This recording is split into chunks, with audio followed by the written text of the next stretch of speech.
السلام علیکم، بسم اللہ الرحمن الرحیم۔ یہ آج کی دنیا ہے جہاں ہر شخص ایک سمارٹ فون لیے سکرین پر جھکا ہوا ہے، جہاں حقیقت سے زیادہ اہم چیزیں انسٹاگرام کی تصویریں اور ٹک ٹاک کے ویوز بن چکی ہیں۔ اسی دنیا میں ایک لڑکا رہتا تھا، ریحان ایک عام سا نوجوان تھا جو کالج جاتا تھا، آن لائن گیمز کھیلتا اور سوشل میڈیا پر گھنٹوں گزارتا۔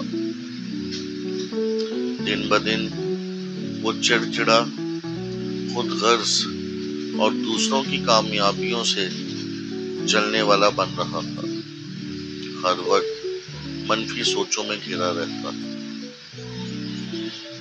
ایک رات ریحان نے خواب میں خود کو دو مختلف روشنیوں کے درمیان پایا، ایک چمکتی ہوئی جو دل کو سکون دے رہی تھی اور ایک سیاہ دھند جیسی جو اسے کھینچ رہی تھی۔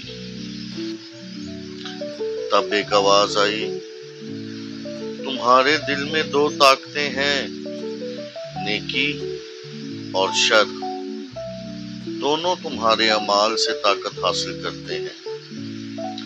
ریحان نے ڈر کر پوچھا، کون جیتے گا؟ آواز بولی، جسے تم خوراک دو گے، خیال، عمل، نیت، وہی جیتے گا۔ صبح اٹھ کر ریحان کچھ بدلا ہوا محسوس کر رہا تھا۔ اس نے فیصلہ کیا کہ وہ ایک دن صرف مثبت سوچوں اور نیکی کے عمل پر گزارے گا۔ اس نے سوشل میڈیا پر کسی کی پوسٹ پر حسد کی بجائے تعریف کی، راستے میں ایک بزرگ کو سڑک پار کرانے میں مدد کی، کسی کے تانا دینے پر غصہ نہ کیا بلکہ خاموشی اختیار کی، اور ایک دوست کو فری میں پڑھائی میں مدد دی۔ اسی دن ریحان نے سکون محسوس کیا، ایک ایسا سکون جو نہ کسی موبائل ایپ میں تھا، نہ کسی لائک یا ویو میں۔ اسے سمجھ آ گیا کہ دل میں نیکی اور شر کا معرکہ روز ہوتا ہے، اور وہ خود اس جنگ کا سپہ سالار ہے۔ اب ریحان ہر روز سوچ سمجھ کر فیصلہ کرتا ہے، آج میں کس کو طاقت دوں گا، نیکی کو یا شر کو۔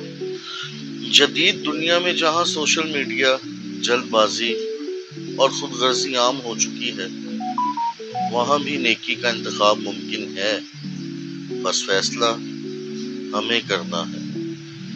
ہم روز کس طاقت کو خوراک دے رہے ہیں؟ اللہ حافظ، فی امان اللہ۔